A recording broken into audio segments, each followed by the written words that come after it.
Welcome back to the Off Scot Free podcast. I am your host, Atlas, with Olivia, my wife. Yes. And she has her Needoh and is ready to... I'm ready to go. I was trying to find something to rhyme with it, but I couldn't. At least not fast enough. Anyways, we got a few things to talk about, update y'all on this day. This is January 25th of 2026.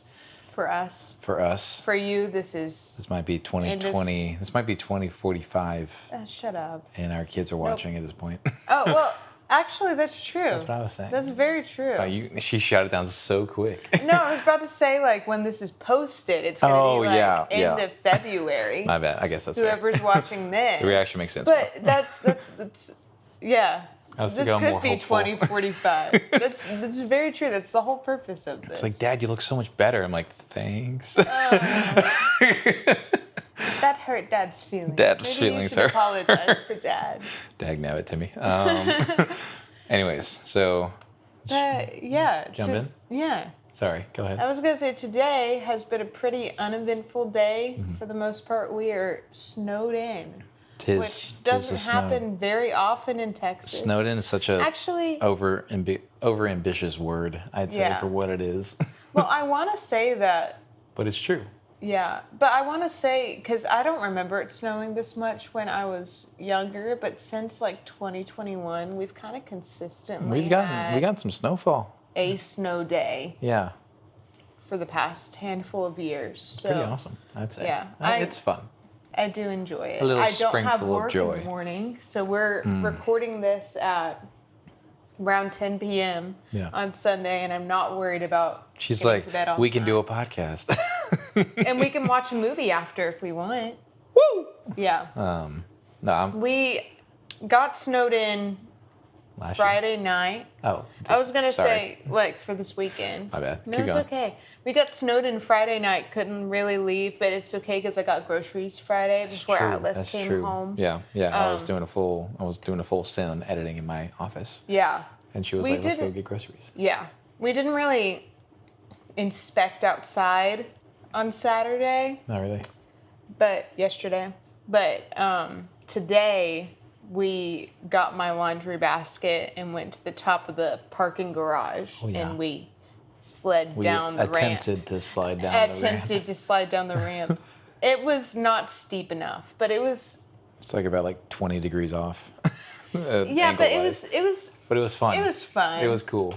We spent about cold. 10 minutes total outside. Goodness gracious, what is it now? And it's beautiful. What's the temperature right now? It's so bright. It's 19 degrees. Actually. Yeah, it's 19 degrees right now. And when we were out there, it's probably around there. Probably maybe 24. What does it say it feels like outside? Oh, that's a good question. It's 19 degrees, but it feels like. But it feels like 9 degrees.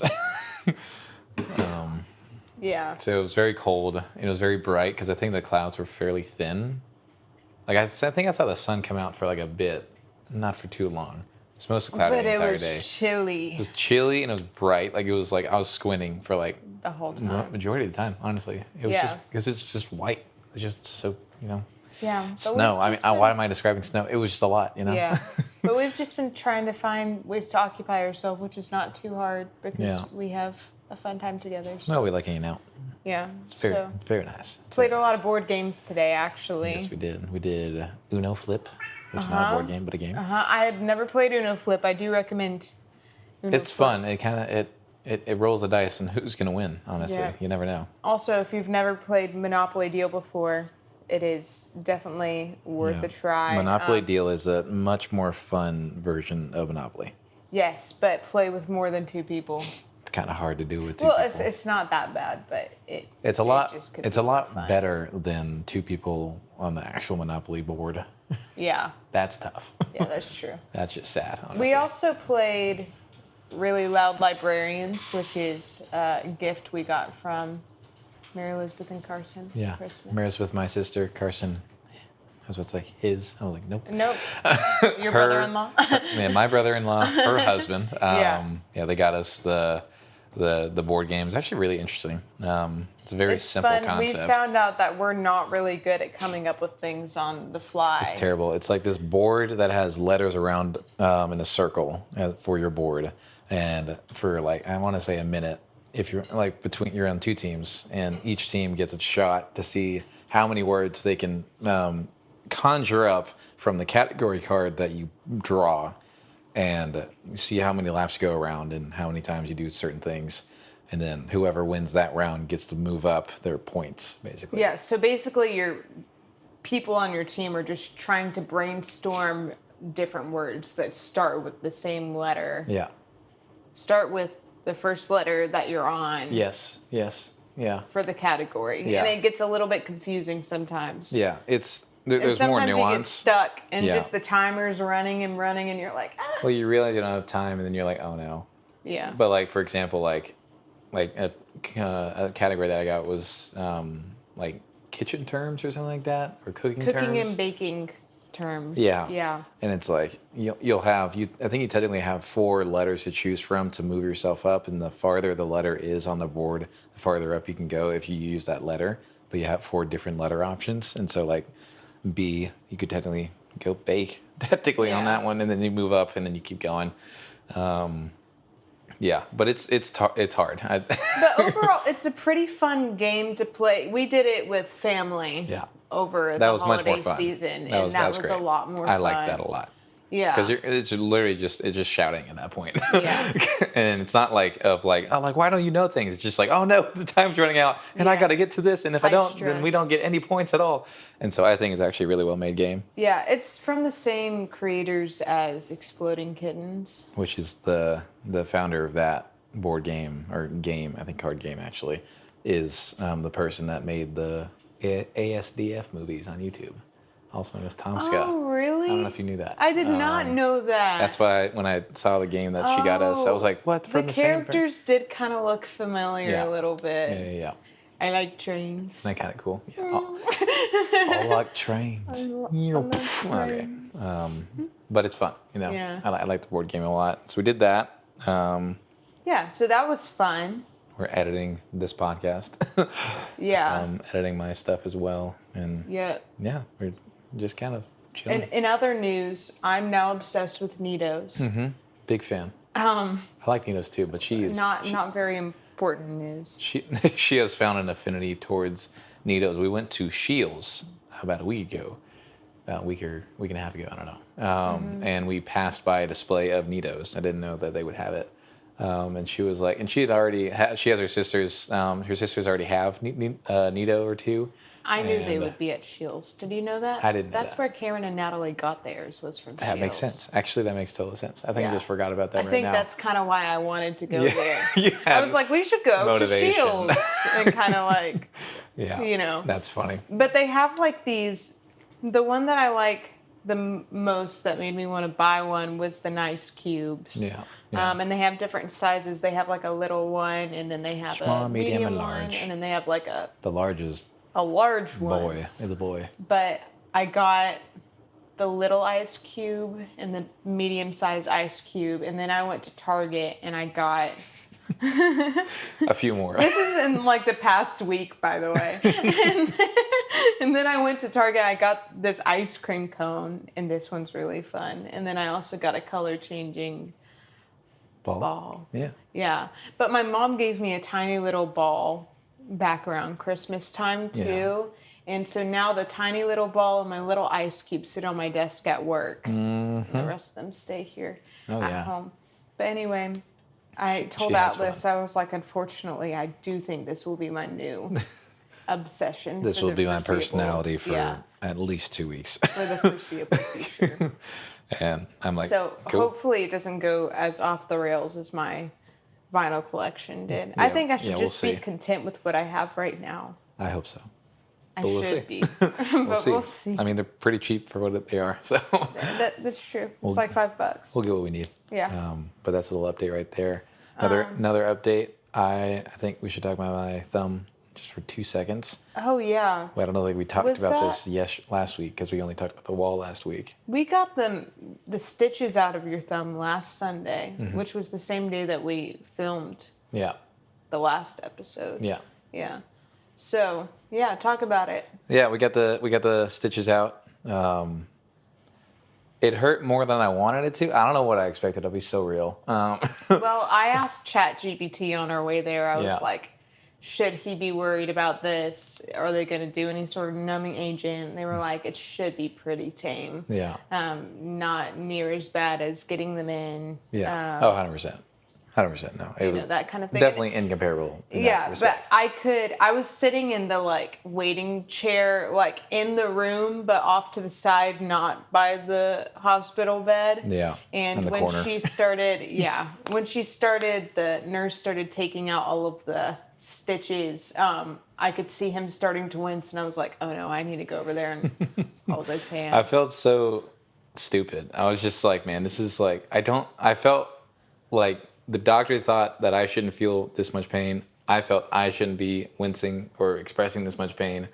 I think that the nurse sucks. That's what Let's blame the nurse. I think it's the nurse's. I really do think that she didn't do a great job. That's with her job. Couldn't tell you. I'm not a doctor, but I watched the whole thing. I definitely didn't watch the whole thing when she was putting them in, and honestly taking them out to a certain extent. But I remember sitting there. I was like, it felt very much like when you have like a tooth like on its last nerve, and you're just like slowly pulling it out instead of yanking it. Which I thought she was just gonna like you, and then that would be it. But it was like slow snips on the cord, and then like taking it out one by one, which made sense for the record. But I was like, man, I don't like this. And I told Liv this on the way back. I was like, man, if I had known what to do, I totally would have just done it myself. And she was like, that's like a main thing that people do anyways. Yeah, you could just get like toenail clippers and which I had, like some tweezers. It was, I'm me, so I'm just like, I'd like it to be done properly, whatever that looked like. But as I saw her doing it, I was like, I mean, I could have done this. Yeah. And I probably would have liked it more because I would have been able to stop. For a little bit. Well, I was going to say, especially in cases where people have to pay to get them taken out, they're like, screw it, I'll do it myself. And thankfully the doctor, when we got it stitched up, he was like, you can come back, it'll be no charge. Yeah. We'll take them out. I'm like, all right, then I will do that. Yeah. We paid $200. I will let you take out the stitches. Yeah. After that, I was like, just give me the thing. I'll do it. Yeah. Just tell me what to do. But it's healing pretty nicely. It's not too bad. Don't show people your thumb. It's not too bad. Do you like that? Gross. It's gross. It looks mangled because it is. The skin that they sewed back on there, because it had come off all the way before. Yeah. I mean, it couldn't heal back on. It really kind of acted as a Band-Aid to not leave the innards of his thumb. It's actually been really exposed. It's been really awesome because after the stitches, it's been slowly peeling off, which I believe is. No, I could be wrong. I think it's skin regenerating. That's what I'm saying. I think it's almost like a stainless steel pan, like for meat. Like at a certain point, it stops to stick, and you should take it off. That's what I was feeling. I was like, I think what I shouldn't take it off myself because there's certain points in this week where I've been like, maybe I should just peel it off. It's just peeling off itself. But then, stop. But I was like, that was Willow, by the way, sorry. But I was like, no. I think there's a reason why it's sticking on. And I think the reason that it is unsticking is because the skin is ready. That's what I was thinking. Stop. Hey. Willow thinks that the puff on Atlas's microphone is a toy. And she keeps trying to go for She's it. Trying to swat it right now. If you're hearing any sounds, I'm so sorry, guys. That's Willow. Anyways, long story short, skin's on there, slowly coming off, the dead skin that is, and the regenerated skin looks good. Looks nice and pinky. Atlas was worried his thumb would never be the same again. Well, I was just concerned, When you're in the heat of the moment and freaking out, I'm like, and not really wanting to look at the actual damage. Oh yeah, it's hard to assess what is actually going to happen in the situation. I think your head was just going towards the worst. So I think that these makes me happy right now. I think these past couple weeks with you seeing your finger with stitches on it for the first time and watching it heal over time, I think that's been good for giving you peace of mind. New experiences, a lot of prayer. He was worried because you asked the nurse when we were there, how long will it be until I can drum again? I was like, I prefaced it, I was like, I drum very intensely. Yeah. like what's like what's the number I should have in my head? I'm like thinking like maybe 6 months, Yeah. maybe 3. Yeah. I don't know. And she was like a few weeks. Yeah, she was like Maybe. 2 weeks. She was like maybe. I don't She's know. like, you'll know when your thumb's okay. It's like I think you'll be fine. And Yeah. I'm like, all right. So Yeah. a few It's weeks out. actually probably going to be a lot stronger, more callous. Oh my gosh, yeah, because it now knows that it can be cut. Yeah. It's not safe. It's like telling my right thumb, it's like, hey, you should get ready. It's like, why? It's like, just get ready. Just get ready. He's not as smart as we thought. Yeah. Anyways, so that's whoever cares. It's healing. It's healing very Yeah. well. Been very happy with its healing journey. But In other news, yeah, before we went and got Atlas's stitches out last Sunday, we went and tried another church. I think we had talked about our experience at Gateway on this podcast. yes, we did Gateway. We didn't talk about weeks ago. Hope to my knowledge. Yes. We visited Hope Fellowship, Frisco West, the other Sunday, and we really enjoyed the service. The cool thing about that church is when I moved to Ennis with my family, the head pastor at the Ennis Avenue Church campus that my family went to was Zach Wright, and we really loved the Wright family, heavily related to them and their story. They were both from Arkansas as well, so my parents kind of found some sort of I don't know, weird bond. Relatability. Weird, yeah. An Arkansan bond with them. It's a strong bond. It's Arkansas is deep. What can I say? It's truth. What can I say? But Facts. after some years passed, I actually ended up babysitting for those girls, and then things changed at the church, and Zach Wright ended up leaving and went to go pastor at another church. And from that point to now, I didn't really know what church that was until I was telling my dad that we were trying out churches up in this area, and he was like, Zach Wright's church is Hope Fellowship Frisco West. You should go try it out. And so we did. It was crazy. I got to see him like as soon as we walked in the door. Got to be greeted by him and Ashley, and got to introduce them to Atlas. And I think that just really stroked both of us the right way. And struck both of us the right way. Yeah. Yeah. And we were pretty pleased with the service in general. We were saying originally for church services, we were kind of wanting a church where you could go up and talk to the one who spoke afterwards. Yeah. Whereas this campus is similar to the Avenue and Gateway in the sense of they have a head church that they stream the pastor's sermon to the sub churches, and this is one of the sub churches called Satellite Locations. So fun. Yeah. And it was a really good message. Like, I really did enjoy what they had. I enjoyed their worship service, and I enjoyed the environment of the church in general. So that was good. But yeah, as far as critiques go, that's what I had on that. Probably the only thing that was wrong with it. Atlas filled out a Connect card with the church to try and get a little bit more involved. And then after the service, we went to the group's desk to see what it would be like to try and get plugged in with the young adults group or young married couples group or that kind of thing. And they... we got directed by this guy. I think his name was Chris. I forgot the name immediately. I felt so bad. I was like, he was really nice. I think his name was Chris. You have his business card. Yeah, it's on that right there. It's over there. Chris. There we go. I was right. She knew. Chris Van Note.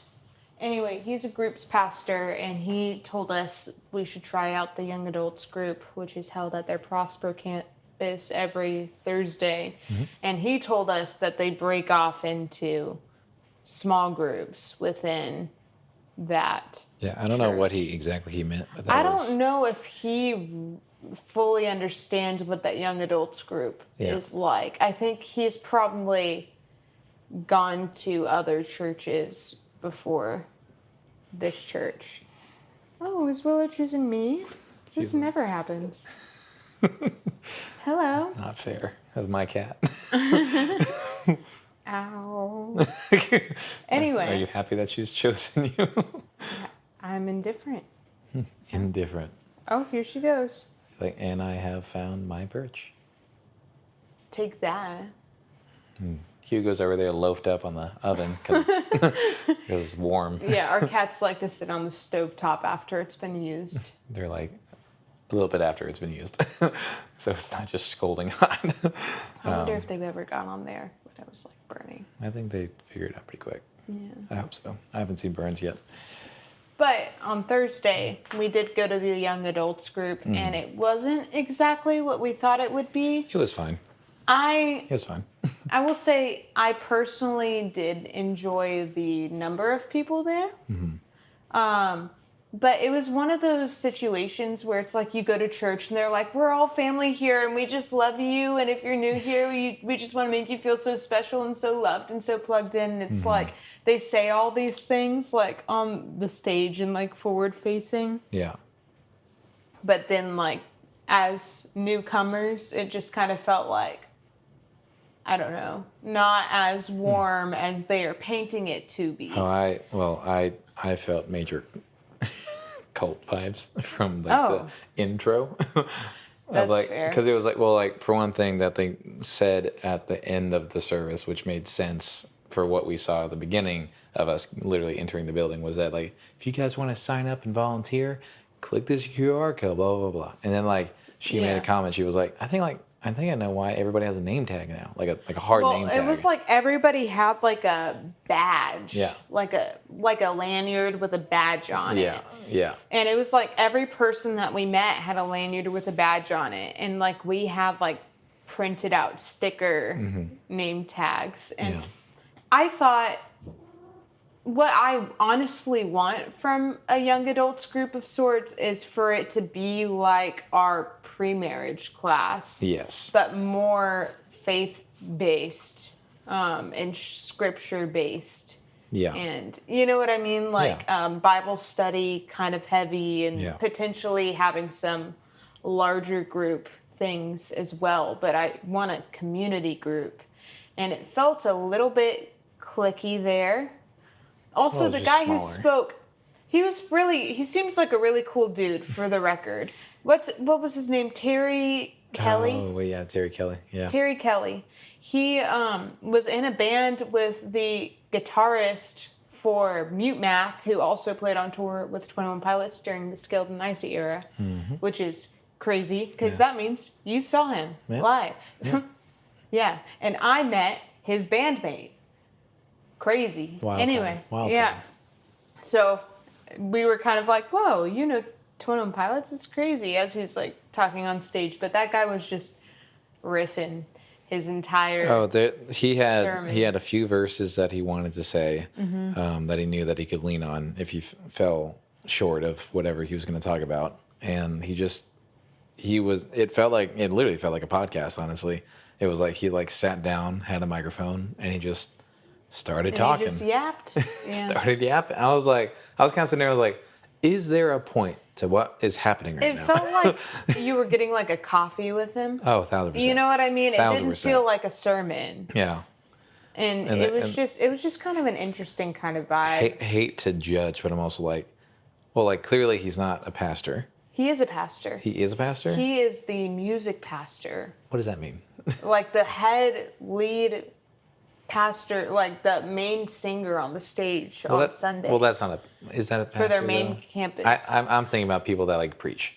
Preacher, I guess. Well, his title is pastor. Yeah, sure. Yeah. I mean, he's not like on the stage preaching, but he's, the lead of their worship.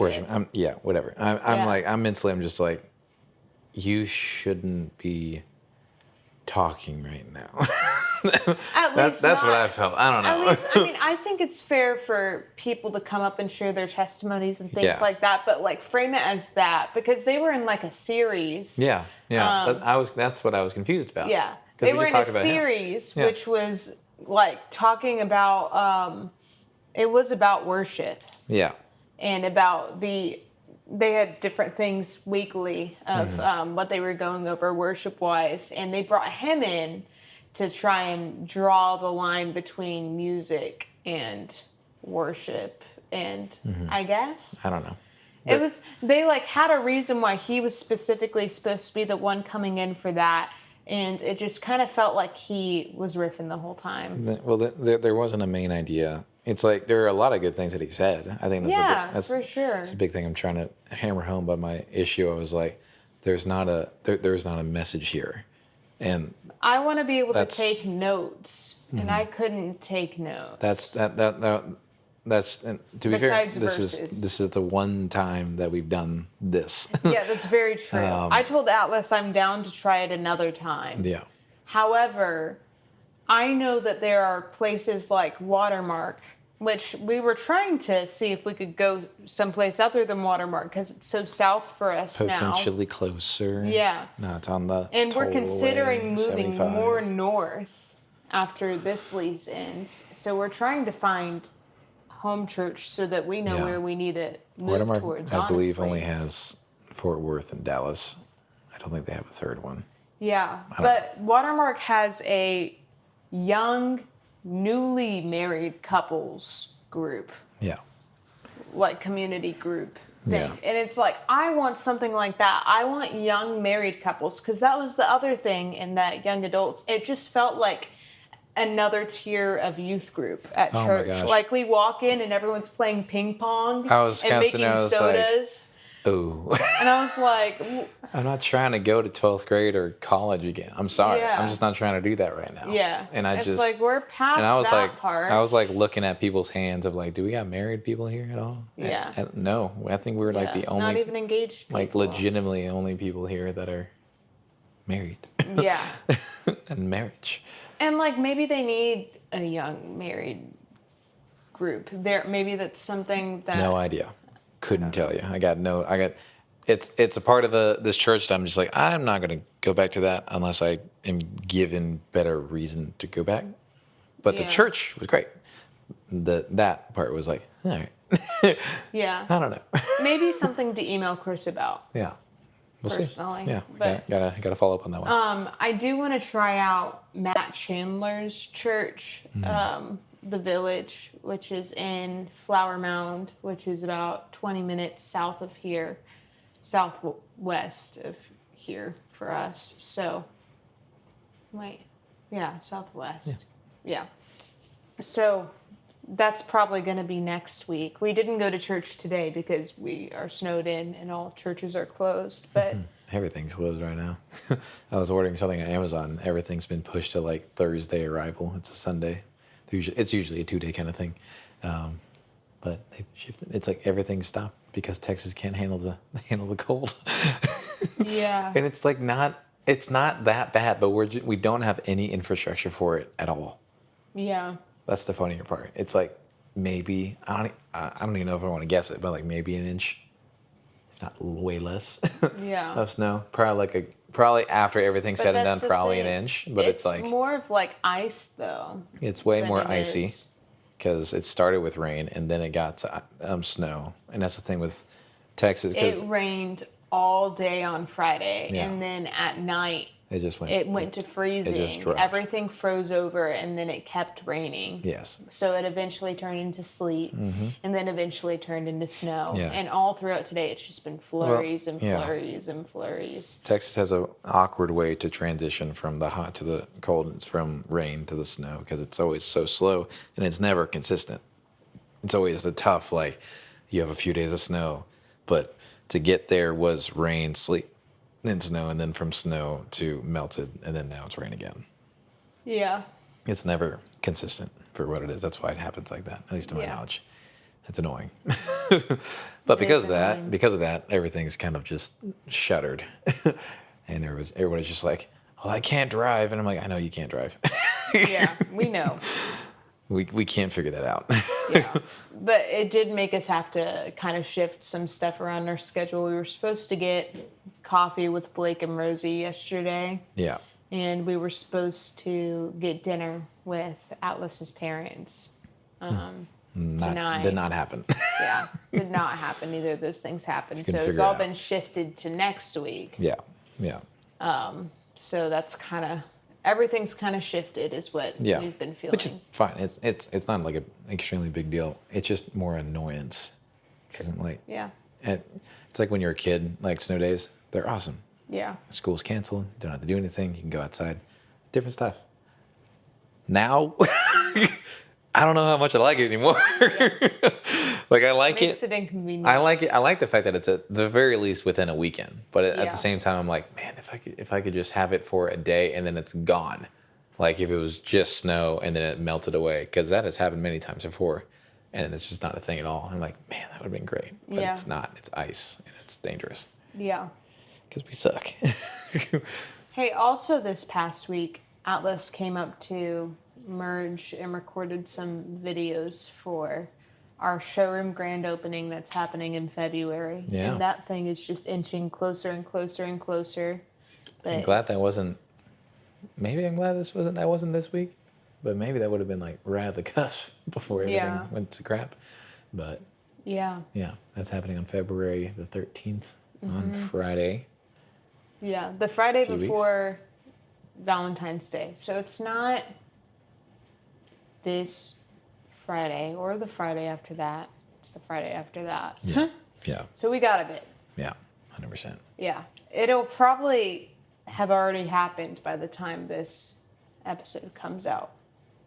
So let us know how it goes. Just cut to us. It's terrible. Kidding. No, it'll be fine. It's going to go great. It's a chill place. Yeah. No, I'm excited for it. Yeah. But in other news, content creation wise, we've started to get more of a handle on. Why did I say hang? More of a hang of what we're trying to do for the Annex B content creation. And I think we're starting to catch on a little bit to some sort of a groove. Well, we've now figured out a flow that works. Yeah. Which is, I don't think we ever found that until now. Well, so for context, we tried to start boosting Annex B's social media last April, May. We did it for like 2, 3, maybe 4 weeks, maybe a whole month. Maybe. Maybe. But Atlas was dead set on we need to post something every day. And the only issue with that was, well, there were many issues with that, but the main issue with that was Atlas has 3, at the time, 4 songs out to pull from to spit out content. And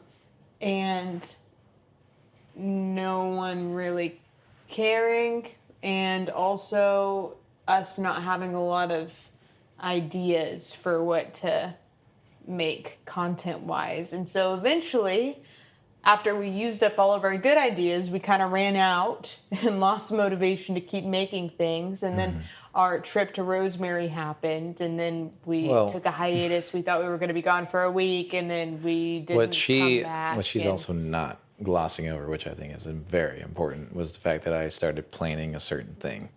Oh, yeah.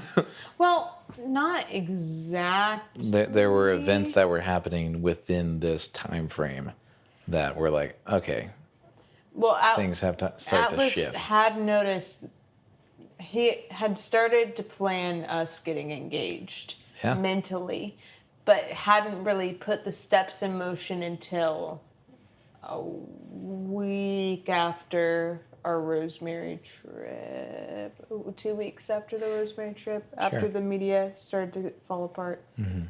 Doesn't matter. Now it's going pretty well. We've scaled it back a little bit. We are doing 3 videos per week, and it's not going to be one of those things where we have it weeks and weeks and weeks out of, advance it's not helpful. Notice. It's not helpful when you don't have a team to do it, because it's just me. And so the plan now, which we haven't done a great job with keeping up with this schedule, but on Monday is supposed to be the idea day. I was waiting. I was like, where are the ideas? But what were we doing? What was going on there?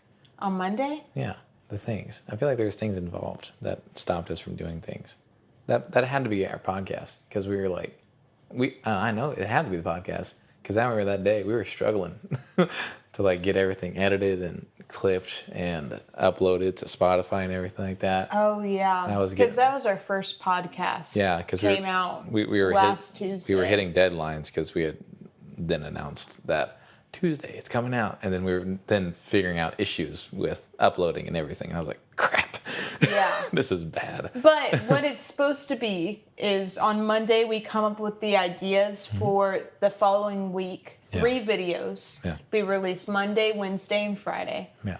And then on Wednesday is supposed to be content creation day. Yeah. And Friday is supposed to be it's all edited, ready to go out. Yeah. Scheduled, all that kind of thing. Yeah. It's more so been on Thursday, we come up with some ideas. Atlas films it on Friday. He edits it all over the weekend, and then it comes out on Monday. And that's what it's been the past 2 weeks. So we need to get I also away have been from that. doing work stuff too, which has also been getting in the way. Atlas has been very concentrated with merge work. Yeah, they have a lot of content they need, and I'm trying to get it out. Yeah, so we're figuring it out, but it's getting there. And well, the fact that it's happened and I know that I don't feel burned out is intensely good. Specifically because for her, and this I've told this to Elijah, her friend, my friend as well, and I'll tell you this to y'all as well. Hello, Elijah. I know you're hearing this. We know you're listening to this, Elijah. We love you. But I made a note to him. I was like, this could not happen without her, specifically because she's listing out the ideas for me to do. For like do like a lyric breakdown and do like a composition breakdown and certain things like that, or do pictures and stuff like that. And it's very helpful because it's like it's a list of specific things I can do, some outline of what it could look like, but also like freedom to be like, you can do whatever you want, but this is to specify what you can do. And if you don't want to figure it out on your own, then do this. And it's just a list of instruction to be like, hey, this is what you need to do. And for me, that's great. Because I think previous, and I don't know if this is true or not, the previous, when we did that that content run for like 3 weeks, I was like struggling because I didn't know what ideas to do or not do. And I didn't have any direction, which was, by the way, fully on me. And I was just like, I don't know. And then you get to that point in 2 weeks and you're like, I've run out of ideas, which is untrue. You have too many ideas and you're not specifying what you need. But it's like if you only have to come up with 3 every week, and one of them is just a photo carousel. Yeah, it's laughably easy. So really, you just have to come up with 2 video ideas. Yeah. Then it becomes a lot more simple. Yeah. And we have technically, when you're looking through like production and all the other things of each, video content, piece song of content that's out right now. Yeah. Yeah. There's a lot of content that can come from that. Yes. Also, right now, we are planning for, there's going to be a certain release kind of schedule. Every 6 weeks, a new thing is going to come out, or at least that's the all the way until the album is released. Yes, which will skip a month. And then, But I love, sorry, go ahead. I was going to say Eli is coming out. Yes. Not this Friday, but next. Is it Thursday? It's a Thursday. Yeah. I think we agreed Not Thursday. this Thursday, but next Thursday. Yeah. Thursday for singles. Yeah.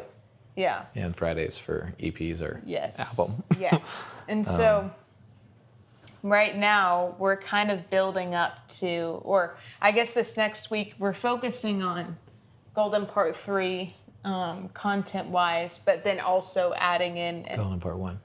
Golden Part 1. That's right. Golden Part 3 is her favorite song, and it's hard not to say it. Yeah, I get it. We're focusing on Golden Part 1. Got to get to 1 and 2 first. Yeah, content-wise, and then adding in an extra 4th post this week that is teasing Eli, which will already be out. Eli will already be out when this podcast is out. So this is a shameless plug. Shameless plug. To go listen to Eli by NXB. By NXB. Go check it out. It is out on Spotify. Go check it out. It was out on Spotify last November. And now it's not on there anymore. But now it is. It will be now. Don't ask. And also don't look at the other release. Yeah, don't look at Golden Part 3. Aisle version. I don't know what that is. Couldn't tell you. Anyways, I don't know. But what's been really awesome is that we were able to specify. I was like, because I got to a point with her, I was like, do I just release the whole thing and just not care about the content? She was like, no, I think there's a way to do it. And I was like, and so my standards kind of just dropped to 0. And then we brainstormed, but it was really on the brainchild of you, where you're like, just do 3 a day or 3 a week, do these kinds of videos, use these kinds of photos. And then like, if you want to do more, but just do that consistently. And I was like, oh, well, and if you want to do more, put it on your story. Well, that's what I'm saying. That's what I'm saying. And I'm like, oh, that's so much more doable. And I was like, then it gave me hope, because I was like, oh, the album will finally come out. Yeah. Come on. Yeah. Let's go. The cool thing too is after Eli goes out, then we can start promoting Eli a bunch, and that can be where the content comes from. Oh, and then it'll eventually shift to promoting and teasing. Yes. The next song that'll come out. 1,000%. Which is Cauterize. Cauterize. Yeah. What's up, Blake? Yeah. Anyways, but yeah, it's been really helpful for her to be in my corner, to be like, hey, like, here are your ideas. You got it. I'm like, I got it. Yeah. And I do have fun with it too, which is a great thing. I'm not just sitting there like, why do I have to do this video? I'm like sitting there like once I start filming, I get to do this video. Well, it's really, I get to do this video. And there've been, every time I've filmed thus far, and I hope this doesn't change mindset wise in the future, but many times, every time that I've filmed, which has been twice, but every time I've filmed for these videos, I've been like, okay, well, this can go here. I can explain it like this, blah, blah, blah. I'm thinking like, what's the hook? What are we going to do here? Blah, blah, blah. And I'm thinking like, what is like the best way I can do it? And I think it's the best mindset I've ever had for content. Instead of being like, well, it just needs to come out every day. Just give them the slop. It's like, no, I'm not going to do that. I've done that before. I'm not going to do that again. Let's make something of quality. And if they don't like it, then fine. Yeah. But if they do like it, for the few people that may or may not will, then great. This was worth it. But at the very least, we're doing this to release the album on some level properly with the resources that you have. Yeah, and we're doing it regardless of whether people are watching or not. Correct. But at least we put out enough to where we know people could have grabbed on and came with us. 1,000%. You know, yeah. so because we have this like master plan of like releasing all the album and then the album, and then working on the movie, and somewhere in there is a live show, if not more. Which is probably going to be album release. Mm-hmm. Probably, yeah. And I'm excited because I've been able to be, and on the side note for NXP, sorry for this segment going longer than I thought it was going to be. I had my friends from UNT, my film school, film the first show of NXP, and I've been editing that finally for the first time really in the last week or two, and I've been really encouraged to be like, for one thing, wasn't nearly as bad as I remember it, but also there's so many things I want to change about it that also is like motivating for me to release the content, to have some people that might want to see this music live, that I'm like, all right, let's make this show. Let's make it work. Let's make it happen. Because I was not going to lie, I was in a womp mode 2 weeks ago. I was not in a good place creatively. Because I was like so sad, because I think I was just working on my Atlas Narrative Media stuff, all my corporate stuff. And you weren't feeling very creatively fulfilled. Yeah, and I was only, this is totally on me, by the way. I was only doing that because I felt like I was unworthy of doing what I wanted to do, or working on what I wanted to work on, when knowing I could work on stuff that would pay me. And I was like, I don't know what's flipped the switch. It had to be you, like a lot of you, but there was definitely some stuff on me that I was like, screw it. If you hate this so much and you know that you don't have to work on it, like there's not a deadline you're missing right now by not working on it, then don't work on it for a little bit. And then like just allow yourself to work on something. And that's where I went to the NXP show 1, and I just kept on working on that. And that changed my mindset completely. It may have been me talking to you about what my workflow looks like at work. I'm like, if I'm sitting there and I like literally would rather do anything else than work, then I take a beat. Yeah. I take a beat, I go do something else that'll get my brain going in a different 100%. department. And when I'm like, okay, I got this, I go back to it. Oh, yeah. And No, I feel that. You kind of have to take segments for yourself during your work day of, okay, I know I need to work on this thing, so I'm going to try and get done as much as I can until I'm starting to feel a burnout about to come on. Yeah. And then I'm going to pause, and I'm going to go do something that's creatively fulfilling. Yeah. What's funny is that I did that years ago, actually. I don't know why I forgot this work mode. I think it's because I started paying taxes. But in high school, I would flip-flop between editing video and making music when I started to cultivate music into my life, because I was like, there's such different parts of my brain that were used that, like, when the brain part of my brain for editing was just completely done, it was like, all right, music. And then I was able to make music. And then once the music part was like, I can't do it anymore, it was like, all right, back to editing. And I kind of flip-flopped. And now currently it was like corporate video. All right, I'm burnt out on this. It's like, all right. And like my knee jerk is to scroll, unfortunately. And it's escapism. I don't want to do it. Or just to dream about a million other projects 1,000%. instead of Plan it or shop online and think about a different gear, stuff like that, and other things like that. And I realized I was like, I caught myself, and this was the first time I forced myself to edit the Annex B show 1. I was like, wait, you're about to scroll. It's like, and I'm having this conversation in my head. I'm like, yes, I'm about to scroll. And I'm like, hold up. What if, instead of using that time, which is probably gonna be like 30 minutes to an hour, how about you shift that to creating for Annex? Whatever you want to do. It's like, well, I'd love to see show 1. It's like, all right, pull it up. You have that. You have the SSD that has all that. And that completely shifted things for me when I'm in that office. Because I'm like, oh, I could, when I finished rough cutting show 1, I was kind of sad because I was like, well, what else am I going to edit? And then the part of me that was the back of the brain that was helping me, it was like, well, I got like 10,000 different things you can do. Which one do you want? You know? And it was very helpful for any creatives watching this. I'm just like, have your pipeline so that when you are, I don't know, just burned out, that you can shift yourself something to that then is also rewarding and life-giving, and you can build up instead of what I unfortunately do a lot, which is scroll or watch media or do things that are not necessarily productive to the main mission, if you will, which is always interesting. I've seen you grow a lot in that kind of sense, and it takes a while. But when I first met you, you were really heavy in the, like, Gone had just come out, and you were really like, Annex B is going, we're going to get things out. You had big Post-it notes on your wall of all the release dates of when everything was going to come out. Oh, yeah. And that was all supposed to happen last year. Supposed to happen in December of last year was the album release. Yeah. I know that. It was supposed to be 2025. And then she entered the frame. And then I entered the frame, and you were still on the grind through Eli. Yeah. Got Eli out. Yeah. We went and did like a photo shoot for it and that kind of thing.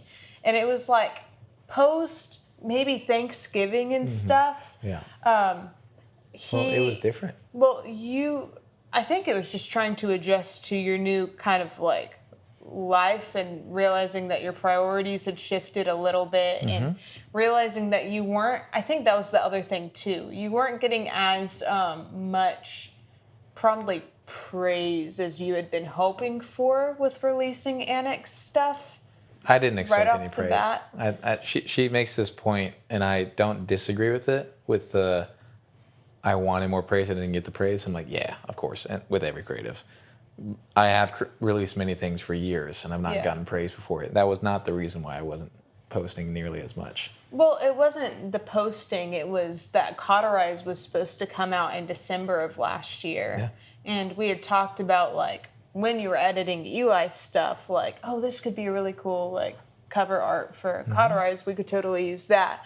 But you hadn't even, by the time that Cauterize's release date had come out, you hadn't even touched the track to try and get it mastered. Yeah. And then, of course, Christmas comes around. And I mean, December is a terrible place to do things. Last year, and by last year I mean 2024, when all this was going on, I sat down with you because you were kind of having I don't know what to do. I want to do creative stuff, but I don't know what.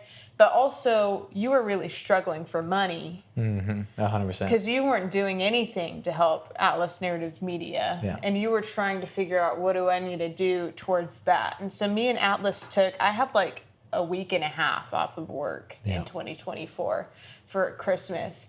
And we spent like a bunch of time. We made your website completely over that time. And then that was so tough. You had also planned a whole drum cover thing that you really wanted to do. And you were going to shift gears to, we're going to do all these drum covers, and we recorded like content for that with 318. We did a few. And 1127. I know. Yeah. We did a few things. All that stuff. And then there was another epiphany in...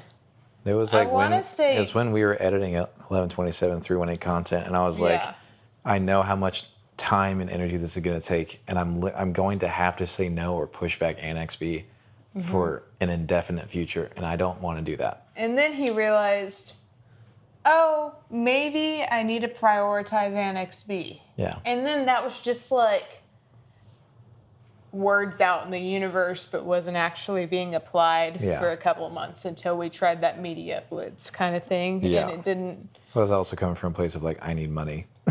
Yes. And my business is not doing the business thing. The good news is in that span of January to, I want to say April, May, you got a lot of good business under your belt. Oh, 1,000%. Your most profitable month within that time span too. It was like 10,000. It was a lot. It was over that. I think it was over 11 maybe. It was an impressive, blessed month. It was like one of those times where I was like, oh my gosh, this can work. Yeah. Because at first, it's like you just got to do that thing every month. Yeah, I felt like I'd been riffing Atlas Narrative Media until then. Then I was like, wait. Yeah. Oh, I can make that kind of money? That's crazy. Yeah, and then you paid for a crazy ring all by yourself. Oh, yeah. I was like, dude, it's like, God was like, I'm just trying to get you ready for the wedding. After this I don't know. I don't know what's going to happen. You got her then. You got her then. That's the gift right there. I'm like, thanks. Yeah, but I think it's really cool because now that we've got out of the chaos of all the wedding planning and stuff, now there's like actually like, we can structurize it. Our eyes are on the prize, and we're figuring it out. Yeah. And so I'm really proud of you for sticking to it. Thank you. Yeah.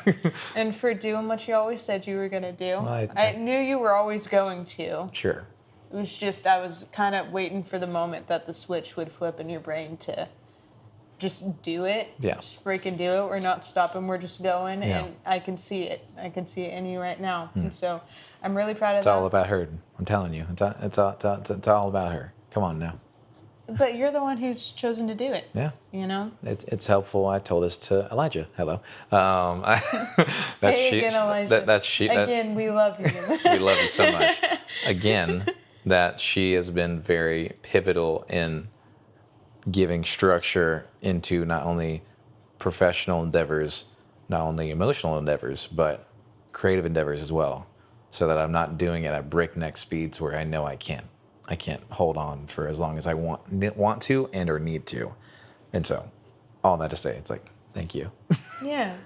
I try to thank her every day for the record, but sometimes I don't. It's taken a change in the way that I've allowed my brain to be wired too, because some days it does take me setting aside I really want to spend a whole bunch of every extra second that I can with my husband, and it's setting that aside and being like, no, let him work an extra 2 hours. Yeah, let him get it done. He's in a creative run right now. Let him keep going for it, or letting him stay up and edit if he can't sleep. That kind of thing. And it's hard for me. Been a big shift there. Yeah, it's hard for me, but it's also like I need to know that the best way to love him is to be able to provide a place where he won't feel scared to ask for something that would help him feel more creatively fulfilled. Well, I think there have been multiple moments in our relationship where I think I knew what you wanted from me, and I did not want it. Like I wanted it too, but I also knew that I wanted to create, and I don't know how you describe me as a creator, but I think I'm very prolific in what I do, and I'm very obsessive, and I love what I do. Like I don't do it for no reason, and that was something that I think throughout our dating relationship, engagement, and honestly up until this point of change, where I was like, I don't know how to describe to her that I do want her, but I also, without a doubt, want to create, and if I can't create, then I am insufferable, And I think I verbally was able to tell you that logically, but I don't think it ever really hit for you well, actually, question to you is, when did it hit for you? When did that change become a necessary action on your end to shift perspective and expectation, so that you're not sitting there like, why isn't he cuddling with me right now in the bed, versus I'm glad he's editing right now because he's better for it? I think probably the biggest moment was when I talked to my dad about it a couple weeks ago. Because my dad could tell that me and you were having some issues when you came to visit at the office. And after you had left, we kind of had a conversation about it. And he was like, he was very encouraging, because my dad's a creative guy too. And he was like, Atlas can't hide behind the I can only create this. This is the only thing that will make me feel fulfilled thing. But he can always stand by the I was made, God created me to create, and I want to be able to do that. And he was like, it's just, you got to allow him space to do it, both work-wise and personally. And it's hard because it's like, obviously one thing needs to come before the other, but it's also, you got to trust that he'll be able to discern that too. You know, and it's like, the most loving thing that I can do for you is make you feel like you have a safe space to be able to do what's fulfilling for you, so that when you come home, you aren't feeling like you're being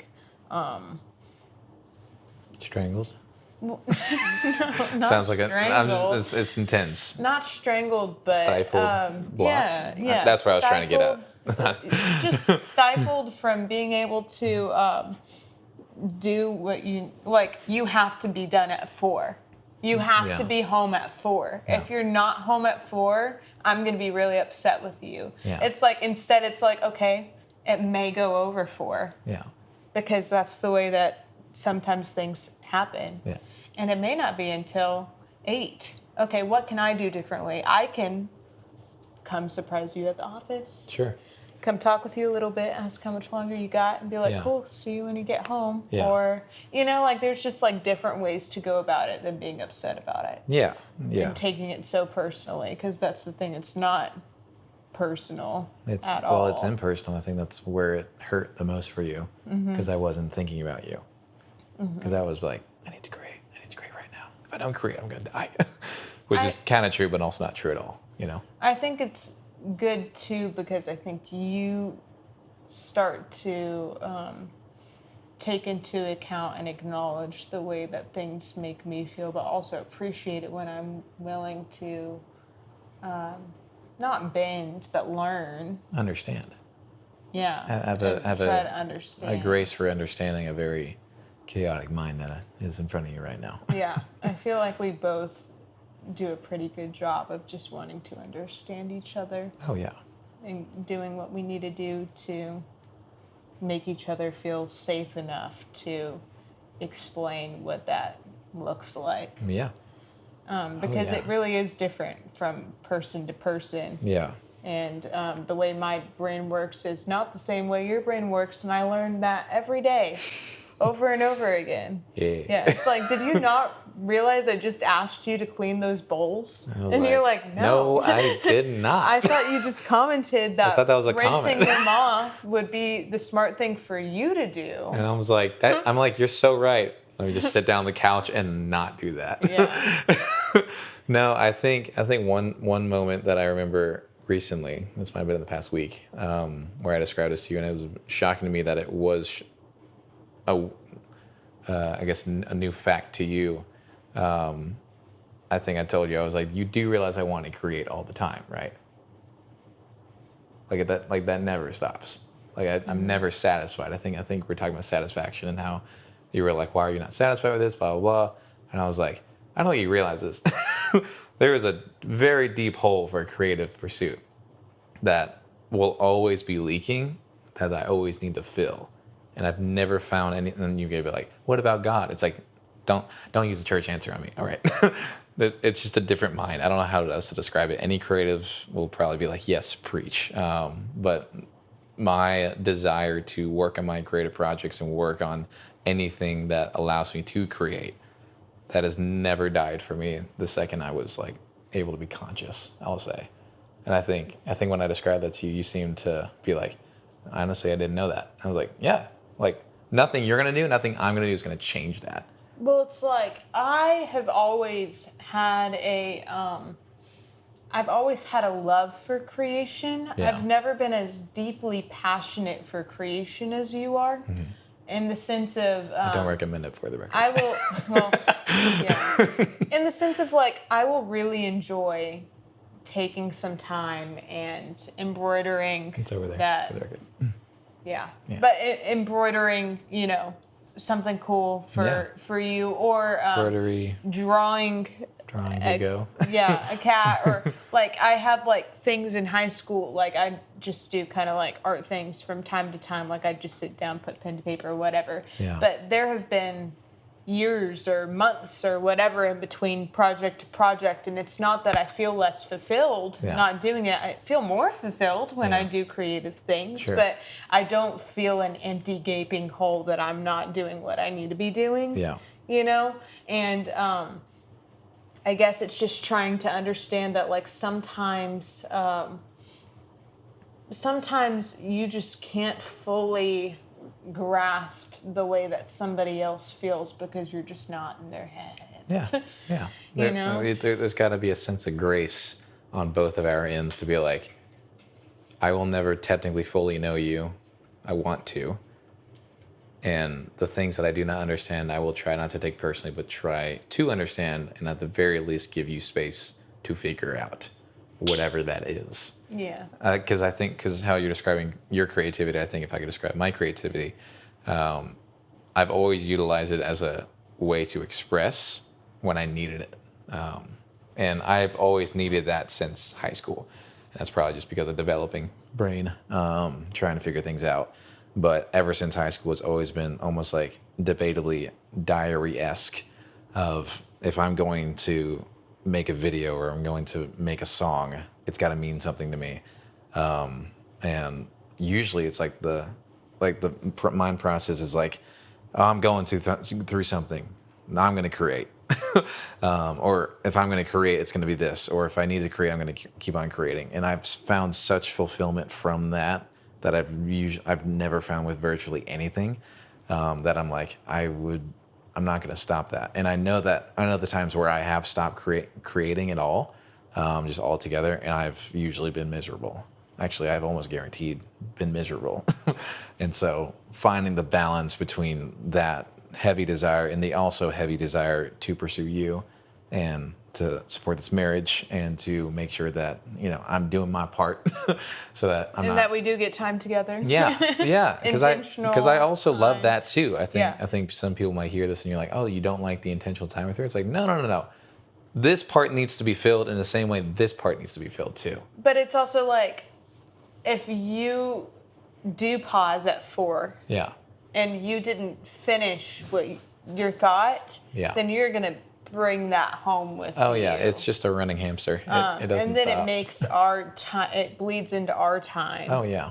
And it's like the most loving thing for both of us is to allow space for not creativity to subside, but for it to feel fulfilled enough for the day. Because, like I said before, it's like the creative doesn't stop, but there are points, especially in the day when I'm creating, where I'm like, it's like, I can put a pin in that. I know I can put a pin in this. Yeah. It's like, I told this to you, you're like, I think we're right here. I was editing the short form stuff for the second episode of this podcast. And you were like, so like, how long do you need? Like, do you want to keep editing? I think I told you where I was at. And you were like, do you want to keep editing? I'm like, no. Like, this is where I'm going to stop. Because if I keep editing, I don't think I told her this, but I was like, if I keep editing in my mind, then I won't be able to stop until I'm done with everything. And that's probably 2 hours from now. And I don't want to do that right now. I can do that tomorrow. Yeah, let's not open that can of worms. 100%. Yeah. And that's from experience and learning myself and knowing, and that's been very helpful with her, because then I can know where pause points can occur versus when I feel like I'm being ripped away from my desk, basically, my book. Well, because for context, he had been working on that same thing for 3, 4, 5 hours today. Yeah, already. A bit, if you will. Yeah, and we had gotten done with some stuff, and I was like, hey, I'm going to go make dinner. You can either keep editing this, or you can set up the podcast stuff. And he went ahead and set up the podcast stuff. Yeah, you were like, you should keep it. You're like, do you want to keep editing? I'm like, no. Yeah. No. I know how long that's going to take. We were at like, we had just exported something, and now we were at like a point where it's like, okay, now you have to start uploading and stuff. It's the whole thing. Yeah. Yeah, she was like, do you want to keep editing it? Like, if I keep editing this, we won't eat. Yeah, we won't eat dinner. Like, it will be midnight before we start this episode. And I'm like, I'm not doing that, sorry. To me, and also more importantly to you, I was like, no, let's just set up the camera. Yeah. I'm good right now. I'm fulfilled right now. I know that the stopping point is here. But I also know that creative projects don't have a stopping point technically. They can keep, it's the same thing with, if you ask any artist, especially with songs, if you ask them like, hey, like, when did you know you were finished with the song? It's like, I wasn't finished. I just had to release it.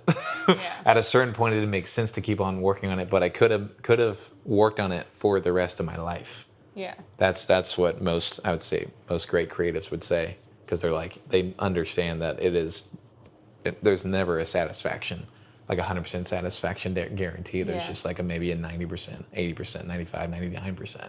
So is that 1% that's sitting there that's like, but like you could fix this EQ, or you could, on a movie, it's like you could fix this edit or reshoot this, and it's like, and then you get into the human experience at that point. That's a whole deal. I was going to say, it's like that comment that she made earlier. Atlas and I, for the record, after this, since I don't have work in the morning, I suggested that we should watch his movie Black Box that he released when? 2021. 2021. Yeah. And for the record, it's a pretty interesting movie. It's an indie movie and was written in a week. Well, it's like you can tell it was written in a week. Yeah. And was inexperienced actors were in it, and that just a kid who wanted to do the movie. Something. Literally just wanted to make a movie. Wanted to make a movie. He just went and did it, and like. Honestly, the like quality of like if you put shots and put it like, all into context, it looks pretty good. It looks amazing, and it's on Amazon. If you compare it to other Amazon movies, you will be like, ooh. However, Atlas has not watched this movie since it premiered. I think in its entirety, it's been at the very least more than likely since the premiere, if not maybe a little bit after. I'd be shocked if it was after than that. And I watched it solo last October. Yeah. So it's been over a year for me since I've watched it. Been over multiple years for you since you've watched it. So it's going to be the first time we watch it together, and we're going to do tons of commentary, and we're excited about it. But as we were talking about this earlier, Atlas said that a friend of his, when they were filming that movie, was like, is this just exactly how you thought it would be? Yeah. It was actually William that asked me that. William Jackman? Yeah, one of the actors. He was like, is this like exactly what you want to be? I'm like, no. What? Have you seen movies before? Yeah. I don't have any budget. There's no money. I'm the one holding the camera. We have a painter's pole holding the microphone. No. We're not even close to where I want to be. It's like on a scale of 1 to 100%. I'm like 8. 8%, man. Like, we are not there. Yeah. And it's like, and it was probably I was just trying to piggyback on top of the creative itch. It's like there's always going to be always more than you could want. Like even like I saw an interview with Nolan, or heard an interview with Nolan where he was like, even because he's done the indie films and he's done the big budget stuff, and he's like, there's never enough money. And like he's worked with like 100 million, 200 million, now 300 million. I want to say with the Odyssey, maybe it's 200. I'm not sure, but hundreds of millions of dollars worth of budget. And he continuously says like, even with that money, you don't have enough time and you don't have enough budget. And I'm like, what do you mean? Yeah. When you have that, you should. That's insane. All the problems should be solved at that point. Yeah. And it's like, and it's funny too because for one thing, it shows that not all money can buy everything, and then two, it's like, man, it's comforting, but also kind of debilitating to know that even with all that budget, you're still going to have all the problems. Yeah. So it's to hammer that point home. It's like you will never be satisfied with what you're given. Well, it's kind of comforting. That's another thing too. this is another thing that we talked about recently, which was on the drive back from Arkansas, or the drive to Arkansas. We were disappointed in Stranger Things, ranting about it. Oh, yes. And I said, that's the crazy thing, though. There's some sort of comfort in being disappointed in humans' art. Mm-hmm. Yeah, you did say that. Because it will never be perfect. Oh, yeah. And that's the thing. As a creative, you are never going to feel 100% fulfilled by the art that you create, because it's not ever going to be perfect. Yeah. You know, and that's the crazy thing. So many things pass us by in life that it's like, you know, our bodies were perfectly made to be able to sustain ourselves and do all the things that they need to do. And nature, it's like, it's just crazy to... Well, it's like I think to hammer that point home, for me personally, I remember like really getting deep with her in our relationship when we were dating, and I kind of started to pull back a little bit on creative stuff, and I started to pull back on like what I was doing with my life, as I was like deciding, like, do I marry this girl or not, even though we're only like a few months in. And I was like, I don't think I've ever seen myself as satisfied, as known, or as loved as now, which means the creative projects will have less weight to you because you're not relying on that for purpose. And now you got somebody that's like got your back. Your purpose isn't solely to create. Correct. It is to be... It's to be a creative, loved by your wife, serving the people around you, loving God, which is, I don't think I really realized how necessary she was going to be in my life. I don't think anybody would, for the record, but until she entered it, and I was like, oh. And that's when I was talking to Blake about this, my friend Blake, and he was like, I was like, dude, I don't know how to say this, and this might be a cop-out because I'm just not at that scale, but it's like the difference between me as an artist, specifically musically wise, and say a figure like, I don't know, 21 Pilots, let's go with that, is scale. Like, that's it. Like, that's why a lot of artists are like sad at the top, because they thought it would fix them, and it doesn't.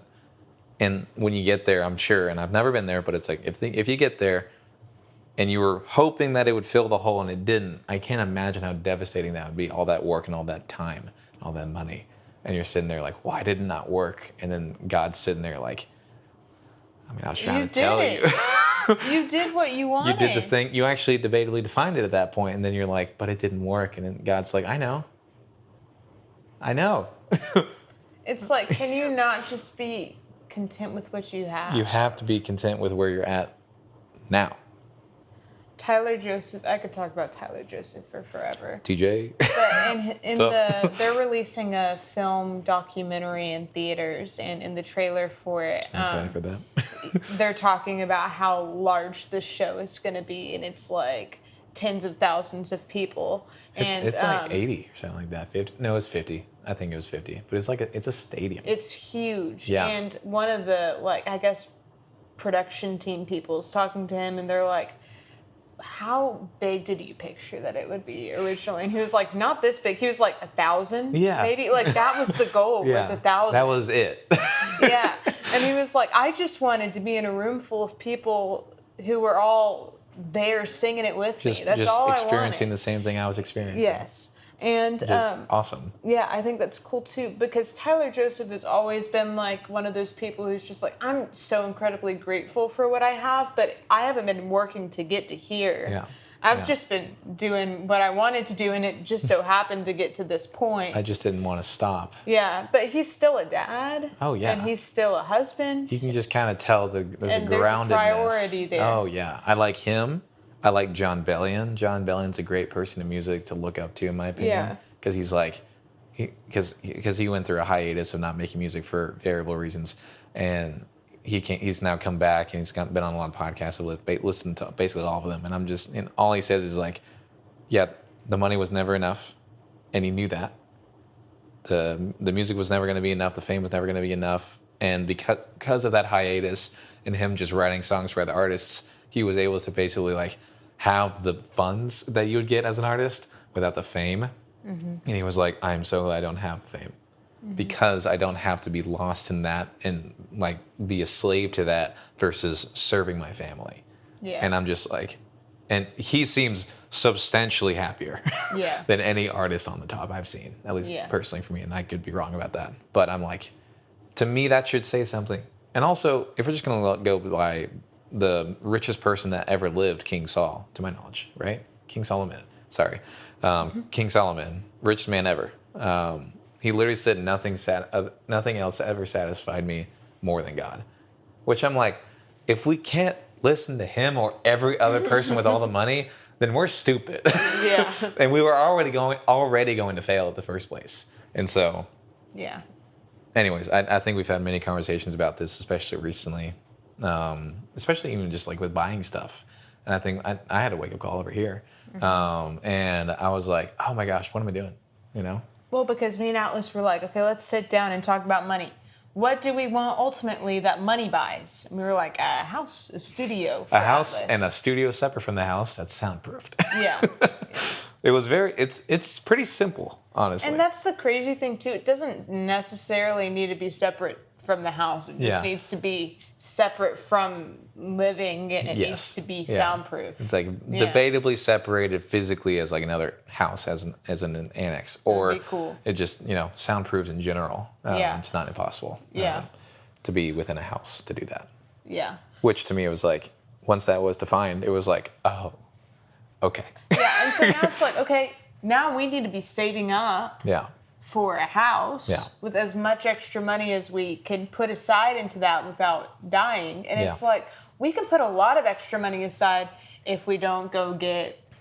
don't go get Roadhouse every other day, or go to Flower Child, or just go out for dinner, or if we buy can limit going out to dinner to once or twice a week and just focus on just solely buying groceries and eating what we have. Be smart about this, not buying extraneous things. Not buy extraneous things. Yeah. Think about when we're going to get shoes, and instead of buying them from Shields for $120, buying them with your $50 Dick's Sporting Goods gift card. Get something pretty comparable. Yeah. And go from there. Yeah, for $30.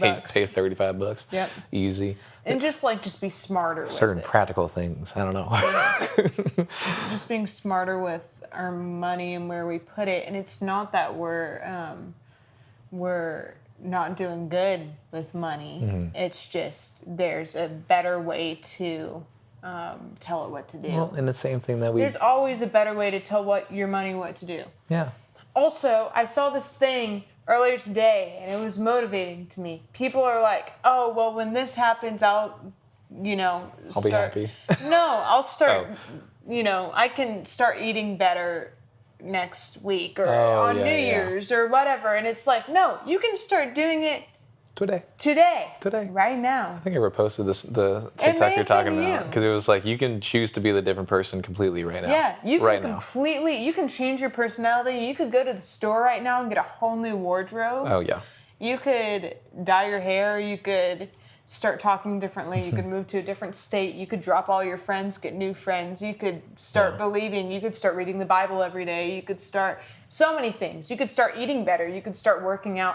You could do it right now. It's just the only thing stopping you is you. Yeah. That's the only thing. Yeah. No, I love that. I love that mindset so much. Anyway. It's great. So, it's a great time. Let this be motivating for you. Don't get carried away with yourself. But also, don't let your fears stop you from doing what you're capable of, bro. Just do it. Just do it. Nike. Assuming that it's life-giving, don't kill yourself. Anyways. Yeah. No, I think it's just been very encouraging, the Annex B and everything, the content, the shift in how we do time together, how we just do life. It's been really awesome. Yeah. In a lot of great ways, financially, spiritually, socially, emotionally, professionally, creatively, all the things. It's been great. But anyways, that's it. That's our podcast for today. Thank you for listening. And until next time, peace. I'll see you next week. Oh, come on, Willow. Come with me. Come on, Willow. Come on. Come on. Oh.